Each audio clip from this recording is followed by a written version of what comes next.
వరలక్ష్మి వ్రతానికి అమ్మవారికి చీర కట్టే విధానం.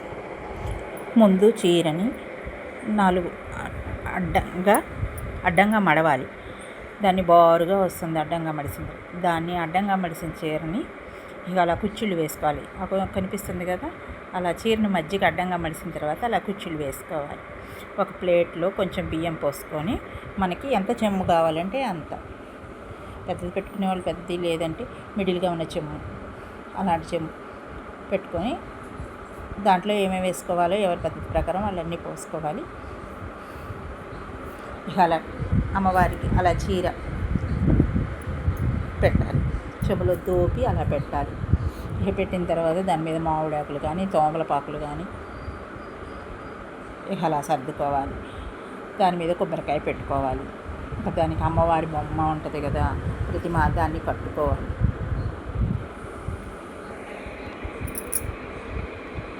ఇక జాకెట్ని మనం సమోసాలాగా, ఇది కలుషానికి పెట్టే జాకెట్ మర్చుకుంటాముగా, అలా త్రికోణంగా మర్చుకొని వెనక ఉన్న కొబ్బరికాయకి పెట్టాలి. ఆ తర్వాత 2 అగరొత్తులు, చెమ్ములు, చీర టైట్గా ఉంటుంది, ఈ మామిడాకులు ఉంటాయి, 2 అగరొత్తులు అటు ఇటు దోపుకొని దానికి గాజులు వేయాలి. ఆ తర్వాత మన దగ్గర ఉన్న బెంటెక్స్ నగలు ఉంటాయి కదా, అమ్మవారికి సంబంధించిన నగలన్నీ ఉంటాయి కదా బెంటెక్స్, అవి మొత్తం అమ్మవారికి ఎన్ని నగలైనా మన దగ్గర ఉన్నాయి అన్ని నగలు డెకరేషన్గా బెంటెక్స్ నగలు పెట్టి చక్కగా డెకరేషన్ చేసుకోవచ్చు అమ్మవారికి. ఎవరికి ఏ నగలు ఉంటే ఆ నగలు పెట్టి డెకరేషన్ చేసుకోవచ్చు అమ్మవారికి. ఇక అలా డెకరేషన్ చేసిన తర్వాత గాజులు, ఎన్ని రకాల గాజులైనా వేసుకోవచ్చు. నేనైతే 2 వేసాను, తర్వాత వేరే గాజులు ఉంటే అవి కూడా వేసాను. చూడండి, ఇంకెలా అమ్మవారిని ఇలా ప్రిపేర్ చేసుకోవాలి. ఆ తర్వాత పూలు, జడ ఉంటే వెనక నుంచి, ఇంకా జడ వెనక వైపు నుండి జడని ముందుగా పెట్టుకోవాలి. ఆ తర్వాత ఎంత చక్కగా ఉందో చూడండి అమ్మవారి జడ, నగలు.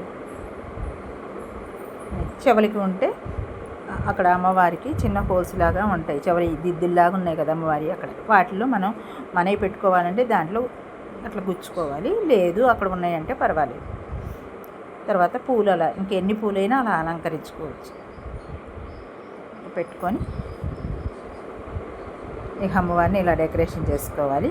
ఇక అలా మట్టి గాజులు వేసుకోవాలంటే మళ్ళీ అలా మట్టి గాజులు కూడా అమ్మవారికి ఎన్ని గాజులైనా మనం అవి స్ట్రాంగ్గా, మరి ఇన్ని గాజులు వేసుకోవాలంటే కొంచెం స్ట్రాంగ్గా ఉన్నాయి అయినా పెట్టుకోవాలి, లేదంటే నేనైతే 2 అగరత్తులు ఇచ్చాను. ఇలా పెట్టుకున్న తర్వాత ఇంకా అమ్మవారికి ఇక అలా చక్కగా బుట్ట బొమ్మలాగా చేసుకోవాలి.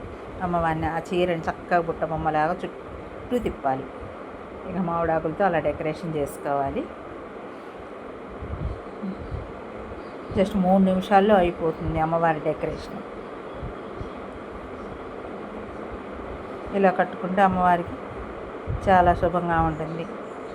వరలక్ష్మి వ్రతం అమ్మవారికి ఇలా పూజ చేసుకుంటే చాలా మంచిది.